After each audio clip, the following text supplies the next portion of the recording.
So we have now reached the last section for today. It actually is probably the most complex section For this morning. for this morning. It gets much more complex later on. All right, so what we're going to do here with dependency exemptions, because it can get complex and there are a lot of footfalls, like Caroline said, is we're going to go through the Form 4012, and there's step-by-step analysis. Now, we're not going to go word for word, but we want you to have a familiarity with the tables and the charts in the Form 4012, because that's what you're going to be going to when you're interviewing your clients and when you're preparing the tax returns. So just to start off, some of the objectives that we're going to have with dependency exemptions. You determine if the taxpayer can claim an exemption for a dependent by applying the applicable dependency tests. There are tons of tests. We're going to go through each one, and you'll see that some of them have kind of nuances that you want to be aware of. The second objective is determine how many exemptions a taxpayer can claim for the dependents.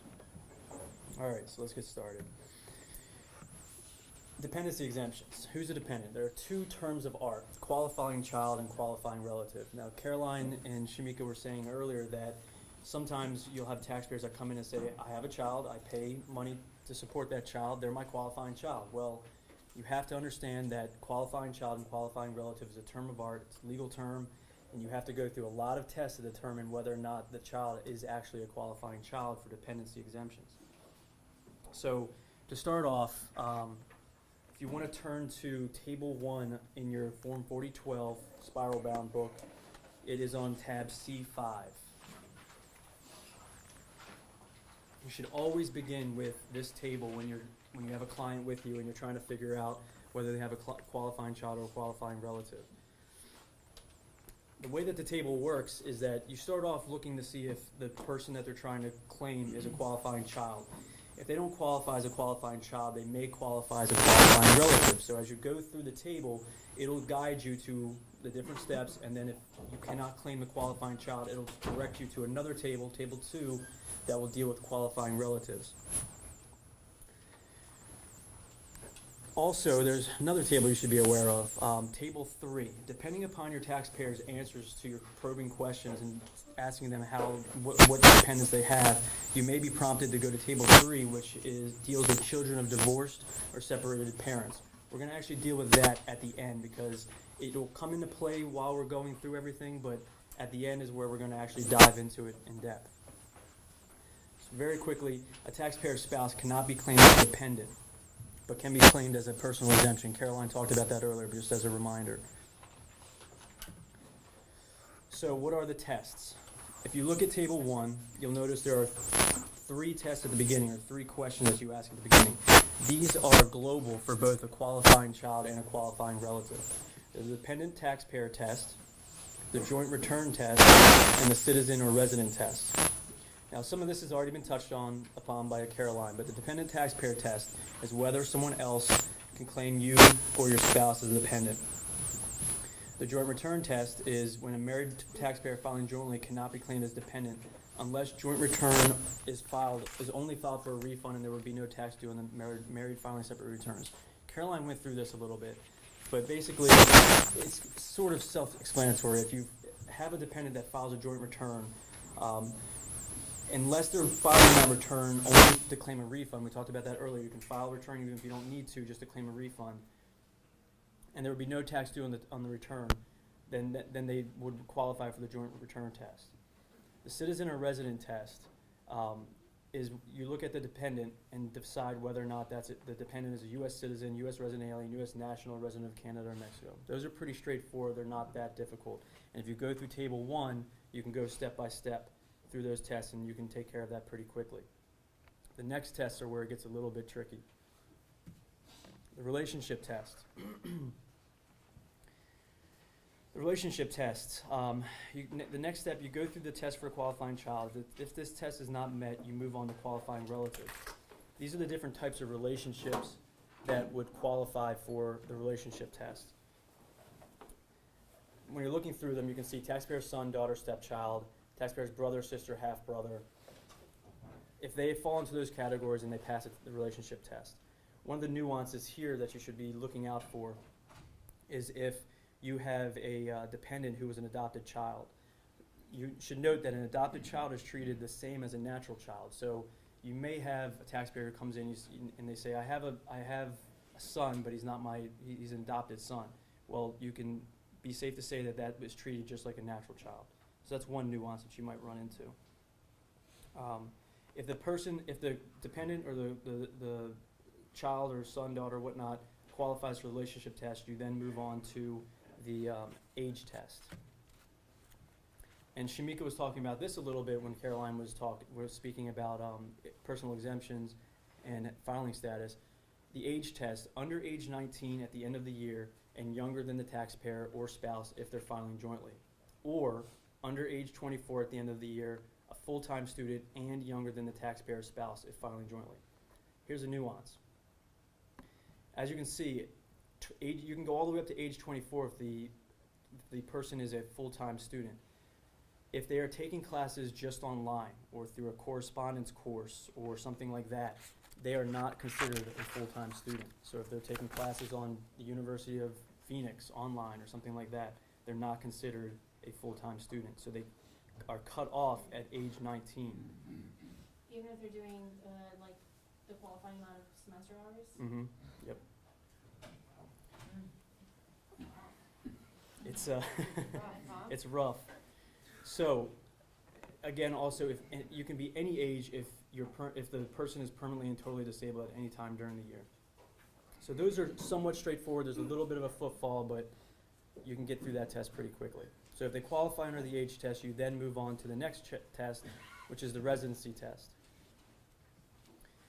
Here, to meet the residency test, the child must have lived with the taxpayer more than half the year.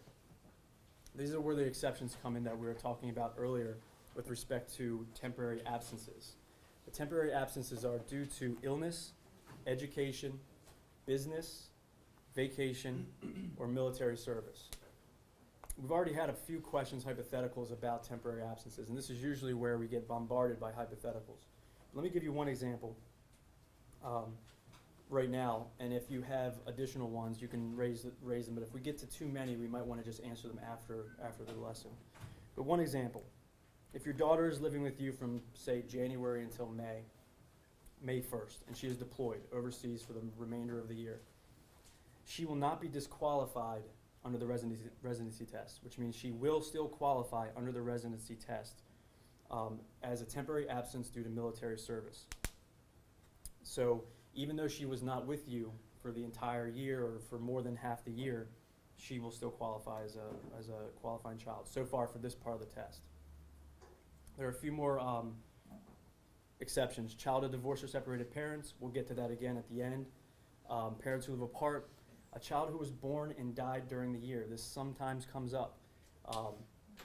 If they were born and died during the year, they're still treated as living with the taxpayer all year if the taxpayer's home was the child's home for the entire time that the child was alive.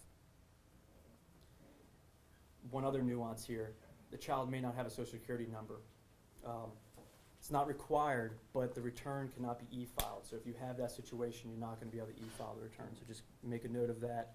If you need any more information on a situation where a child was born and died during the year, Publication 17 has a really good source on that. Go ahead. What if, just like you said, you know, as your daughter, she deals with you from January to May, but instead of going to deploy her, she was in prison, and she had to go to juvenile for the rest of the year. So the question was, with respect to temporary absences, she was with you from January to May 1st, but then had to go to prison, not military service, but prison. Yeah. This is where it gets a little wrinkled because the question leads into, did you provide half of the support, right? Right. And if the government is providing their support for the time that they're away, you're not going to qualify under the support test, even though it's considered a temporary absence. They haven't changed their domicile to wherever they're incarcerated. So you may, let's say you pass the residency test. When you get to the support test, you're going to fail out probably, because that's where, like we said earlier, state considers the prisoner a dependent of the state, and you're not providing the support for the required support. And we'll get to the support test next. So she was with you from like January to October, or January to November or something? That would work. Mhm. Yeah, then Yep. you're gonna qualify under both, cause Okay. it's a temporary absence. Yeah, and just, as far as the child born and died during the year, the child actually has to be born alive. And that way they will get a birth certificate, you know, and everything in order, and say if they died 5 minutes after birth, then that's a child born and died. You know, if someone had a child that was born stillborn, then they're not considered to be born alive and died the same year. Nobody said taxes were easy. All right, and then the last one is kind of an obvious one, child kidnapped during the year. So, one last thing, it's a nuance. There's no dependency exemption for a housekeeper or household employee. That's something you should also know. You'd be surprised Be surprised. what we have seen.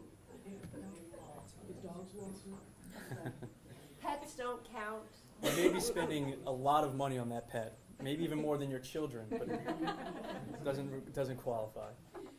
Okay, so speaking of spending money, we're now on the support test. So if they qualify under the residency test, you move on to the support test. The child must not have provided more than half of his, her, or her own support for the year. The child's own funds are not support unless actually spent on support. So, you know, if they're spending their money on video games and not on things that support them, like food, then it doesn't count.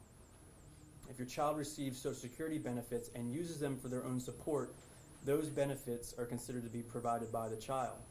So when you're considering whether or not the child provided more than half of his or her own support, those Social Security benefits come into play. And again, other state benefits provided by the state, such as welfare and things like that, are provided by the state, not provided by the child or provided by you. Now, support test. This is where a part of your publication 4012 will come in handy. If the taxpayer doesn't know if they provided more than half of his or her own support, if the child doesn't know, there's actually a worksheet on tab C9. And you can just turn to it really briefly. It'll walk you through the different categories of expenses and things. It's called Worksheet for Determining Support. So you can go through that, and it's step by step. You just kind of look over and you look at the total for food expenses, and there can be approximations, but you get to a point where you can determine whether or not the child provided more than half of their own support. So just keep that tab in mind if you get into trouble there. So the next thing after the support test, let's say they qualify for the support test, the next thing you need to know is that sometimes a qualifying child can be of more than one person, but only one taxpayer can claim a qualifying child for these listed items: dependency exemption, child tax credit, head of household filing status, child dependent care credit, exclusion from income for dependent care, and the earned income credit. So even if the child meets the conditions, only one taxpayer can claim. There's one exception, and that is a special rule for children of divorced or separated parents who live apart, which we'll go over later. So as you can see, that exception keeps popping up. So just be aware that it might pop up in this situation, and you'll need to go back to notes with respect to that we'll talk about later, and there's a chart for it as well. So the next thing to talk about are tiebreaker tests. This comes up, it's called a tiebreaker rule. Typically it comes into play if two parents file separately, married filing separately, or they file separately, and both parents claim the child. And the IRS gets the returns and they say, what is going on here? The IRS will usually give the qualifying child to the parent with whom the child lived the longest. And then if there's a tie, then they look to the highest adjusted gross income, or AGI. If no parent can claim the qualifying child, then you look to the highest adjusted gross income of each parent. And let's see, they're new on. So on tab C4, that would be the chart that you want to go to. It's just before table 1. It's on tab C4. It has everything that we just talked about, but it also gives you nuanced rules with respect to qualifying child of more than one person. You can reference that as you're going through this issue. There's a great example, though, in the Pub 4491, and I'll read it because I think some of us don't have the actual pub. So I'll read it to you because it's a good way to look at how this works. The example goes as such. Lynn and her mother, Margaret, share a home and both contribute to the household expenses. Lynn's 12-year-old daughter, Karen, lives with them. Although Karen meets all the conditions to be a qualifying child, all those tests we just went over, for both Lynn and her mother, Lynn is the one who can claim Karen as a qualifying child because she is Karen's parent. However, if Lynn chooses not to claim Karen, so if Lynn decides not to, then Margaret may claim Karen as a qualifying child if Margaret's AGI is higher than Lynn's. So that's how the AGI comes into play. And that's also how, you can have the parent saying, I won't claim them, I'll let my mother claim them for whatever reason. And you can do that with these tiebreaker rules, but you have to look at AGI, adjusted gross income. All right? So that's qualifying child. And before I move on to qualifying relative, I just want to say again, Table 1, when always reference this, we have people that have probably been preparing returns for years, but you can get tripped up. So you want to go through the steps on Table 1, and it will direct you to the point where you can't claim a qualifying child, but you might be able to claim a qualifying relative, and you can then move over to the next chart for qualifying relative. All right. So, for qualifying relative, we said that there are 3 global tests: dependent taxpayer test, joint return test, citizen or resident test. Those apply to qualifying child and qualifying relative. You'll see them here, the first 3. There are 4 additional tests for qualifying relative. Notice that age is not a requirement for qualifying relative. That's one of the big differences. When looking at qualifying relative, you want to go to Table 2, which is in your Pub 4012, tabs C6 through C7, starting on C6 with Step 1.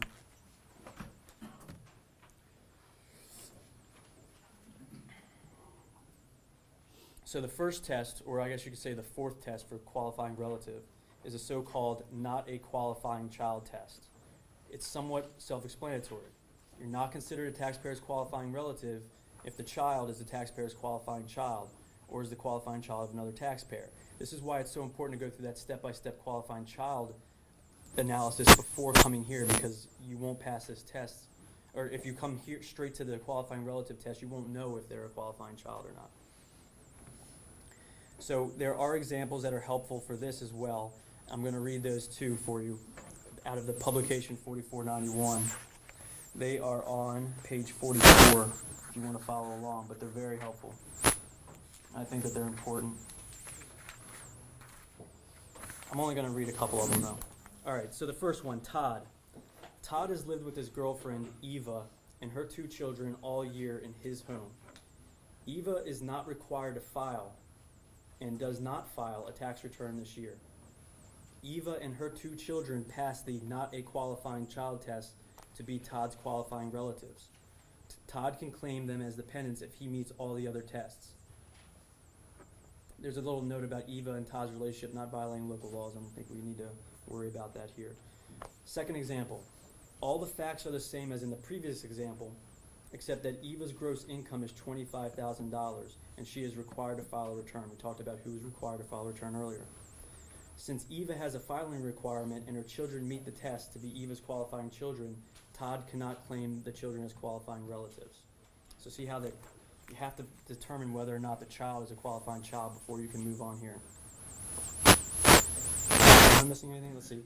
Unless a parent or other person for whom the child is a qualifying child is not required to file a return. That's what those examples are kind of focusing on. This gets really complicated. We were just talking during the break of a hypothetical where parent lives in the house, supports the child and the child's son, or daughter, other child. And so the question is, and the one in the middle, so you have grandparent, daughter, child. The daughter has income below $3,900, below the exemption amount, so she's not required to file, but she's over the age, all right? She's not a dependent of her parent because she's 30, let's say. So the question is, who can claim the child of the 30-year-old, and can anyone claim the 30-year-old? She's not a qualifying child, she's aged out, right? But is she a qualifying relative?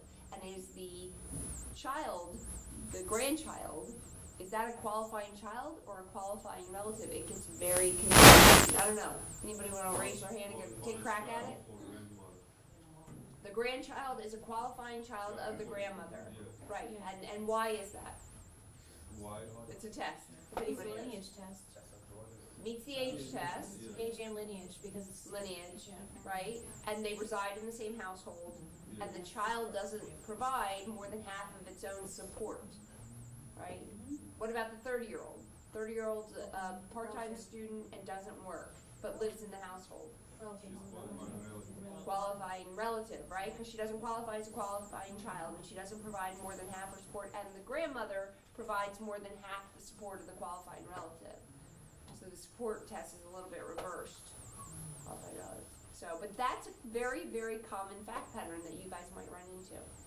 And again, that's where it helps to be able to go through the steps and go one by one to see if they qualify as a child or as a relative. And also, you mentioned lineage test, relationship test. Yeah. Just to clarify what she's talking about there, the lineage test is the relationship test. All right, so the next test for a qualifying relative is the so-called member of household or relationship test for a qualifying relative. Now, you need to note, this is different than the test for a qualifying child. So the test is the child or the person must have lived in the taxpayer's household all year. So we're not looking at more than half the year. We're looking at all year. Okay. Now, temporary absences again come into play, but you have to think. What happens if you have your mother living with you for most of the year, and then she decides she's going to move out and go to Florida or something at the end of December 28th. Well, if it's not a temporary absence, she wasn't living with you all year. Okay. This is the footfall you run into with the qualifying relative. I've actually had a case with this at the tax court, but anyway. The next test is the relationship test. It's a little bit different as well from the qualifying child test. On page 4491, I'm not going to go through all of them, but if you want to take a look at all of these, they're up here, most of them, but there's a little bit of an expanded version of this list for the relationships on page 4491. I'm sorry, pub 4491, pages 44 through 45. Just a little bit more expansive than this slide if you wanted to take a look at it, but again... And I see you all are pulling out your 4491W. It's not in there. I'm sorry. It's the regular 4491, which is on your CD. I've really caused the problem here. I'm so sorry. Just for reference, you're not missing out on too much. There's only a few more relationships that are included in there, but just something to look at. And of course, they're also in your pub 4012 as well. We'll have the 4491s at the actual tax center, so when you're there preparing taxes, we'll have a hard copy there. I just don't have enough for everybody here today. Yeah, you can't use the 4491 to reference when you're doing the taxes. You can only use it for training. Okay, so if you go there to do the training, you can have it. Before I move on to the next slide, there's another nuance. With temporary absences, we talked about the standard ones: illness, education, business, vacation, military service. There's one new one that's applicable to qualifying relative. Does anyone know what it is?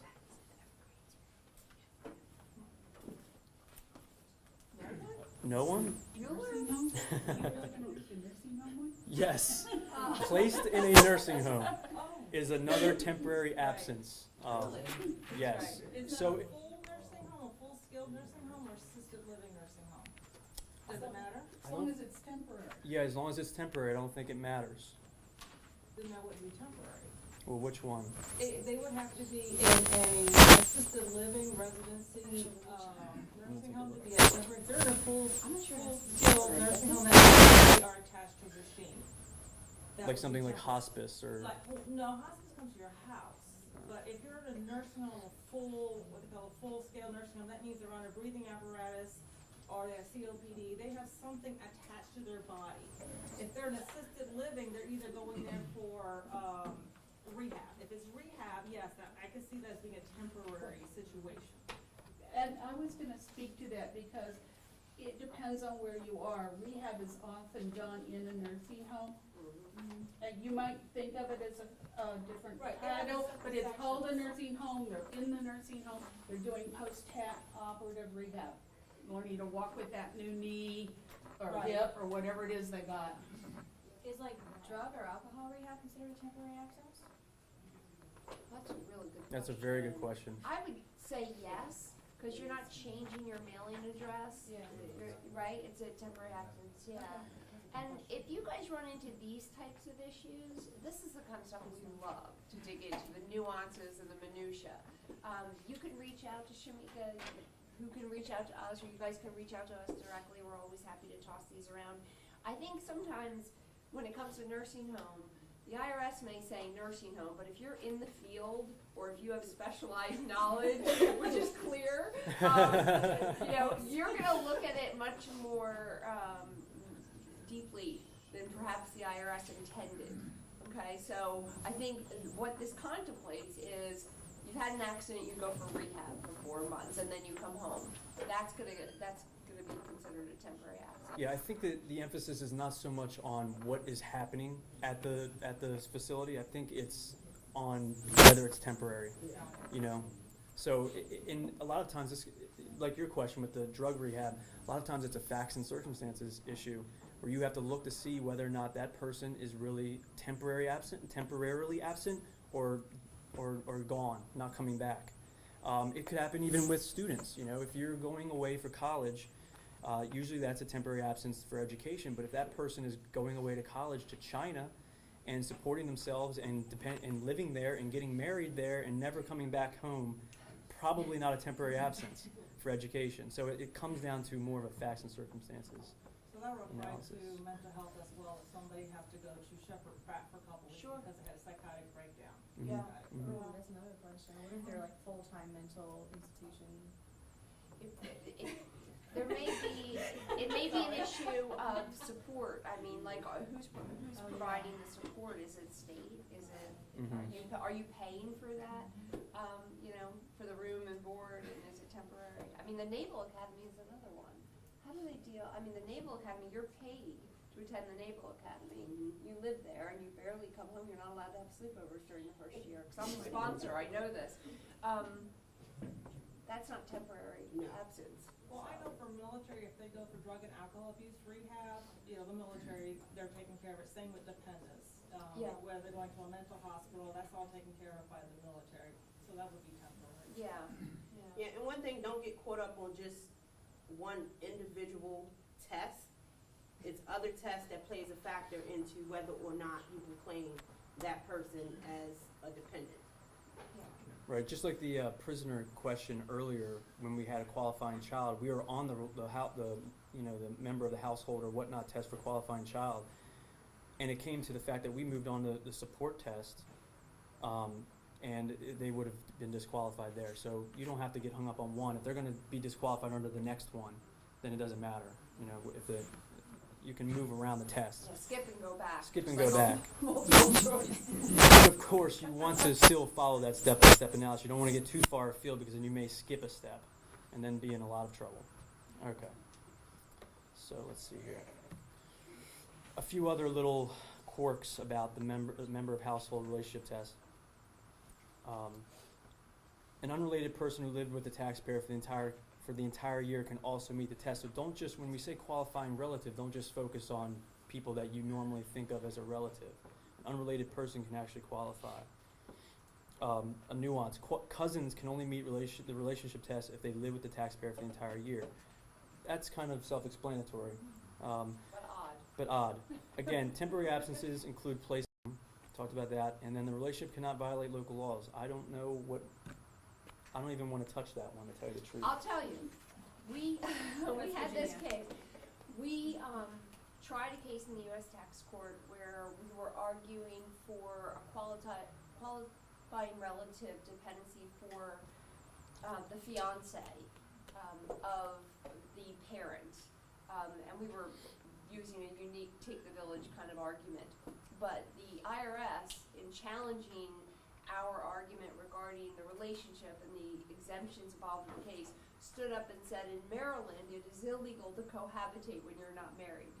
I kid you not. Now, it is no longer illegal, I believe, otherwise I would have been guilty of it. But I can tell you that that is ironically still raised in the oddest times. So, All right. So the next test, let's say they meet the household relationship test. You move on to the next test, which is the gross income test. And here we are again with the term of art, gross income.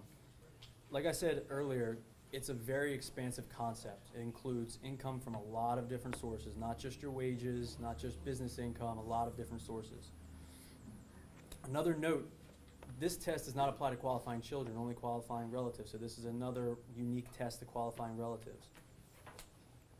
So the test. The dependent's gross income for the year must be less than the personal exemption amount. Now, does anybody remember what Caroline said the personal exemption amount was? All right, see, you're doing a great job. or they Okay, so for 2013, it's $3,900. So the dependent's gross income for the year must be less than $3,900. That's a low amount. So keep that in mind when you're going through this test. Gross income of individuals permanently and totally disabled does not include income from a sheltered workshop. I actually don't know what a sheltered workshop is. Goodwill, Good- those kind of yeah, places. yeah, Oh, if okay. you're working, Okay, yeah. okay. It also won't include it if someone gets a loan to go to school and the loan covers books and tuition and some extra that they're spending on food, that's not their income. So they can still fall under the 3,900. How about the GI Bill? Like if they're using their parents' GI Bill? That's a good question. If they're using their parents' GI Bill to go to Yeah, school, but they still live at home. well, if they're using their, I mean, you're talking about for income, Yeah, they're trying to their say income? Yeah. the GI Bill funds, is that income to the It can recipient? only be used for tuition. No. No. No, No. Montgomery one. This is the income test, so the question is whatever they're receiving income, and so GI Bill proceeds income? Because they No. get money not just for school, they get Right, money also. but as long as it's not income, because the gross income test says, what is your gross income, your tax, full income? So here's the thing, and this is kind of going back to what we were talking about before. Some of these are terms of art that you will learn more about later in the week. Gross income is one of them, actually. We'll be going through it. So, just keep in mind that these are the tests. When you learn about gross income, you'll have a list of what you think is included in gross income and what counts. Right. So don't get too hung up on that, but for right now, know that this is the test, and if you have that issue pop up later on, you can reference the tabs and reference your notes from the later classes that we have. And understand that gross income is different than the test he's about to talk about, which is the support test. Which is the support test. Another different test than the one for qualifying child. Now, there's a support test for qualifying child. This one's a little bit different. Taxpayer must have provided more than 50% of the person's total support for the tax year. So if you remember from the child test, it was the child could not provide more than half of his or her own support. Here you have the taxpayer who is claiming the child as a dependent must have provided more than 50% of the person's total support for the tax year. When calculating support, again, there's a chart. Use the same chart that you use for qualifying child, because once you get to the end of it, you'll see qualifying relative. And I'll tell you the chart again is on tab C9 in your Pub 4012. At the bottom of that chart, you'll see a section that says, did you provide more than half? And you would fill out that chart, and that would help you get to the support, the type of support that you're looking at when determining whether they qualify for this test. And again, this is another kind of a review, but when calculating the support, the taxpayer must compare their support with total support from all sources. So like we said again, exempt income, that might come up. You'll learn more about that later. Loans. Loans you'll learn are not income because they have to be paid back. But again, that's for another day. But just keep in mind that when that pops up during this dependency exemption analysis. Let's see if there's something else. Let me read some of the examples from Pub 4491. For those of you all that don't have it, I'm going to go to page 46 for those of you that do have it and read the example, because that's very helpful for support. Sherry's father received $2,700 from Social Security and investments, but he put $300 of it in a savings account and spent only $2,400 for his own support. Sherry spent $2,600 of her income for his support. So therefore, Sherry has provided over half of his support. So where this comes into play is what kind of income is being used. If he put $300, Sherry's probably received $2,700 from Social Security and invested $300 in a savings account and only spent $2,400 for his own support. She spent $2,600 for his support. So she provided more than half of his support, if that's all the income that's going on. That's in the picture. So that's kind of an illustration of how these rules work. Again, remember, state benefit payments like welfare, food stamps, Medicaid, or housing assistance are considered support provided by the state, not the taxpayers. You can't just include that in your calculation. Also, this is just another review. Social Security benefits received by the child and used towards support are considered to have been provided by the child, not you, not the state, by the child. Okay. You may run into a situation where you have multiple support agreements. That's what we'll discuss next. The form for this is called a Form 2120. And what multiple support agreement means, right on the slide, 2 or more taxpayers could claim the person as a dependent, but no one provided more than 50% of support. But if those taxpayers together provide more than 50% of the support, then the taxpayers who provide more than 10% of total support and meet all the other tests that we talked about for qualifying relative can agree that one will take the exemption. So let me just kind of go over that again because it's very complex. The aggregate, everyone together, is providing more than 50% of support for the person. Let's say, like Caroline said, sometimes it takes a village. So let's say you have, 6 people that are providing support. When looking at the people who provided 10% or more than 10% of the support, they can agree that, hey, grandma's going to take the exemption. Okay? And what they'll do is they'll file a Form 2120 with a written statement saying, we agree that grandma can take the exemption. Okay? I don't know how often this comes into play. Well, I can tell you we have many, many multifamily households in Baltimore City, okay, where the grandparent and the grandparent's sister and the grandparent's brother live in the house. They're all earning income. They're all contributing to rent. And then the next generations are also living in the household.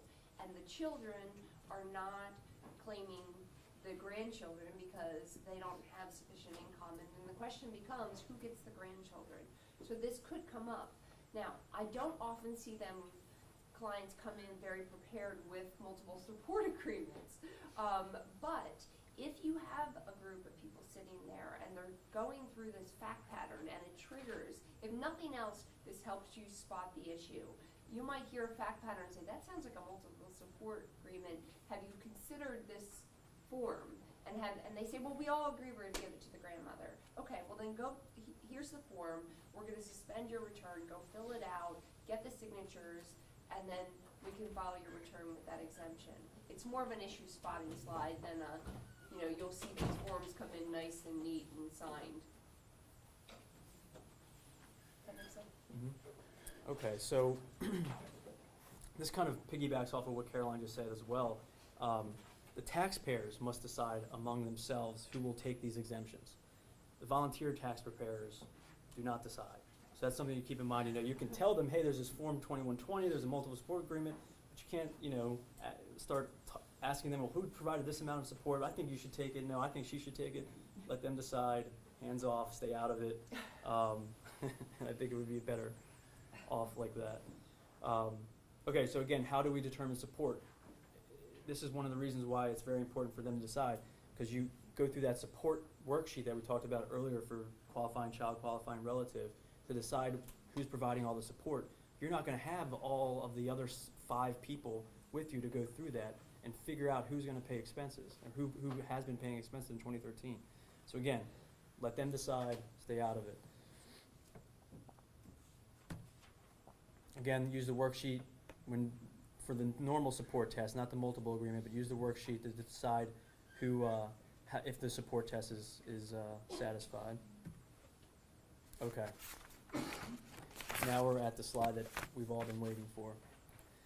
These are the special rules for children of divorced or separated parents, or parents living apart. As stated earlier, the best thing to do is to go to Table 3 in your Pub 4012. It's on tab C8. And there is another nice step-by-step guide for when you are faced with this situation. So you can actually just read it. You say, did the child receive over half of his or her support from the parents who are divorced or legally separated under decree of divorce or separate maintenance agreement or decree of separate maintenance, or separated under a written separation agreement, or living apart at all times during the last 6 months of the year. Now, it's important to look at this table and see what they're talking about. Decree of divorce, decree of separate maintenance, separated under a written separation agreement. It's not saying we decided that we're going to be separated yesterday or something.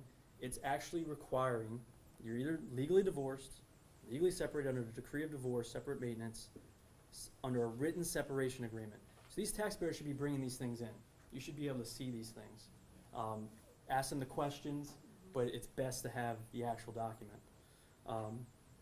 If yes, you go then to step 2. Was the child in the custody of one or both parents for more than half the year? The general rule with qualifying children and dependency exemptions that the custodial parent usually takes the exemption. However, you don't always have to follow that rule.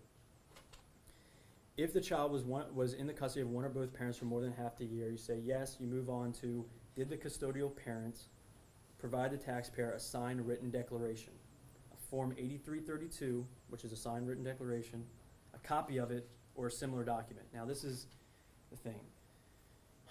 You can have a Form 8332, which is great, but most of the time you're not, because they're not aware of the Form 8332. So a lot of times they'll have kind of informal documents that say, that say, I'm releasing my exemption to the child, even though I have the child the entire year, I'm releasing my exemption to the other person. Sometimes it's informal, and this is, I guess, is a place where fraud can come into play, because you're supposed to have this signed document, and you don't know whether or not it was signed if the husband wasn't there, I guess. So last year, I remember hearing a case where a guy came in and he had like a court order or something like that from divorce saying that like the daughter would live with him like half the year and the other half the year. Right. They would alternate years. Right. So would they need an 8332? Yeah, if they're divorced, this is very common where the divorce decree specifically says you get the exemption one year and you get the exemption the next year. And you'll see people try and play around with that, but they should have an 8332 signed as part of that. In fact, most divorce attorneys will have all the paperwork signed at the time of the So divorce. just the court order alone isn't enough. We do need I mean, if they just have the court order, then that's fine, because the IRS will take that as proof of, they have the right to claim it, because in a divorce decree, it will also state, like, one spouse had years, one spouse had even years. Okay. So if they were to get audited, then they could provide a copy of the divorce decree to state. But if they don't jive with the rules, what Yeah. if the divorce decree comes out, but then let's say the wife goes off to Bora Bora and she doesn't have the child during the period of time? then that's when the Then you have to go 8330. to the, okay. What we got in trouble last year is it didn't specify in the court decree which years, and it was the first year. It just says And that they had a verbal agreement to do it, or he could have it, but she refiled early and took it. Yeah, Okay. and then it throws the whole year thing off. Yeah. Mm-hmm. So if there is no 8332, should we actually return or not? Well, I mean, if you have the divorce decree, that's fine. Some child, Without divorce, let's say the client came to say, I'm divorced, but I agree with my wife, like every other year to claim the child. well, like I said, we're not here to audit returns, so as long as he can provide proof that that's his dependent. That's the thing, no proof, like. Like if he has a social security card and stuff like that, then you can put the child on the return. Okay. I mean, like I said, they signed the return under penalties of perjury, so if they were to get audited, that's something that they will have to prove later on, but we are not here to audit returns. Okay. Yeah. Same rules apply for parents who were never married, as far as if they had a court agreement as far as the If they're never married, this special rule isn't gonna come into play. It's gonna, cause then you're just gonna go with the traditional test. Okay. Alright, cause this is a special rule, it's an exception and the support test for qualifying relatives. It's a special rule that comes in and impacts those, but if they're never married, you're just gonna go with the traditional. Yeah, but sometimes, like I have a cousin who, her and her daughter's father was never married, but in their child support order, it states that That's what I'm saying. Yeah. if they have, if this situation was to kind of play a factor into, like I say, it's separate from divorce or separated parents. But like in her case, their child support order states that they can claim the daughter every other year. Even if they don't provide, even if they don't meet the test? Even if the child doesn't live with them, yes. Okay. Yeah, 'cause this is just So an I guess exception. even, let me I mean, correct well, that then. in their case, how they do it, even though one parent still has the child more than the other parent, but they have the child this week the mother has the child, the next week the father has the child, and they go back and forth like that, Yeah. so. Let me correct that then. It would apply if you hadn't been married, because you would qualify as parents living apart. Yeah. As opposed to divorced or separated parents. Okay. But again, this is an exception to established rules.